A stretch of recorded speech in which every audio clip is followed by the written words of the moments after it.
પાકરોલ ગામના તળાવ પાસે આવેલા જૂના કૂવાની બાજુમાં બે આખલામાં ઘર્ષણ થઈ રહ્યું હતું।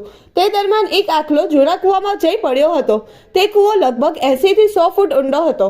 આ સમગ્ર ઘટનાની જાણ ફાયર બ્રિગેડને થતાં તે ઘટના સ્થળે પહોંચી ગઈ હતી। સાથે સાથે તે દરમિયાન ગૌસેવા અને ગૌરક્ષકની ટીમ પણ ત્યાં આવી પહોંચી હતી। કૂવો ઊંડો હોવાને કારણે ક્રેનની મદદ લેવામાં આવી હતી। ત્યારબાદ ગૌસેવામાં ફરજ બજાવતા કિશન નામક વ્યક્તિ દ્વારા ક્રેનની મદદથી કૂવામાં ઉતરીને આખલાને સહી સલામત બહાર કાઢવામાં આવ્યો હતો। મારું નામ Rathod Mahendrasinh Khumansinh, Anand fire brigade fireman તરીકે ફરજ બજાવું છું।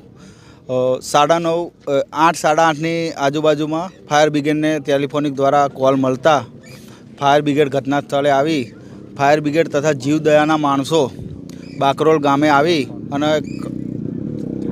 અવળ કૂવો હતો જેના અંદર ગાય અંદર પડી ગયેલ આખલો, તો ઘટના સ્થળે આવી ફાયર બ્રિગેડ તથા જીવદયાના માણસો દ્વારા ગાયને બહાર કાઢી અને જીવતી બહાર કાઢેલ છે। મથુરભાઈ બદાભાઈએ મારું નામ વિજય ભરવાડ છે। અમે આણંદ ગૌસેવા ટીમ છે અમારી, જે આણંદમાં ગૌસેવાનું કામ કરે છે।